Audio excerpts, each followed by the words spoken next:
Instagram called me the other day. Like literally I got a call from Instagram and I had 10 minutes to ask my questions and I got some answers. So that's what this video is going to be all about. The scoop on what Instagram had to say. My name is Michelle Gifford. I'm a brand marketing strategist. I help you grow your business online. Let's get to it. So how did I get a call with Instagram? Well, you know how there are in-app notifications? There's bars that go across the top and they notify you maybe new features or things that are going on. I got a banner that said, hey, do you want to get a call with Instagram? I obviously signed up. That's something that I'm completely interested in. So I signed up for a time and then I got a text right before our time and said, hey, he's going to call you in about 10 or 15 minutes. And then they called and I had 15 minutes. So it wasn't actually Instagram, right? The algorithm didn't talk to me. It was an actual person. And what they did is they looked over my account and gave me some feedback. And then because we had some time left over, they allowed me to ask some questions. The first thing they talked about is my reels. He looked through my reels and saw that they're doing really well. He said, you're growing by 10 to 15,000 a month. And one of those things that was contributing to that was that my reels are edited well and the font that I'm using on my reels. Whenever I add text to my reels, I do not do that outside of the app. I try when I'm editing my content to do as much of the editing in the app because what that does is, again, it keeps me on Instagram and Instagram likes when we're there. And number two, I can use those fonts and the other stickers and things that are provided from Instagram. And he then asked me, do I have a regular posting schedule? I do. I have a team that helps me with my Instagram. We are usually posting in the evening, but I don't have like a set time that we post. And he said, you might want to consider really creating a consistent time because the algorithm likes to be able to expect great content at great time. He said, consistency is key above all else. So if you can start creating content and start publishing it at a predictable time, that helps the algorithm start to trust you. Now let's peel back that layer just a little bit because we say algorithm a lot and I don't think everyone understands what exactly that means. The algorithm is changing all the time, like every day. It's trying to understand the user so that it can match the user with the content that the user wants to see so that they stay longer on the app. And this is important for us to know as creators because it helps us use the algorithm to get our content in front of people who don't follow us. So what is it looking for? Well, it's looking for what keywords are in our content, what hashtags, what tags are we putting. It's constantly trying to get data from the content we create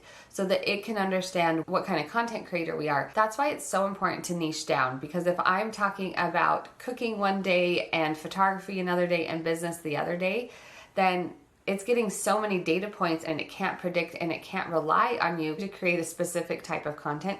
That makes it really hard for it to recommend your content to other people. This happened to me. I used to post all things about all business, email marketing, Pinterest, social media, blogging. I used to post about all of the different things on my account. And the minute I niched down to talking about Instagram and that one thing and showing up and talking about Instagram every day, that's when my account grew, and it has grown in the last 10 months from 18,000 followers to 109,000 right now to date.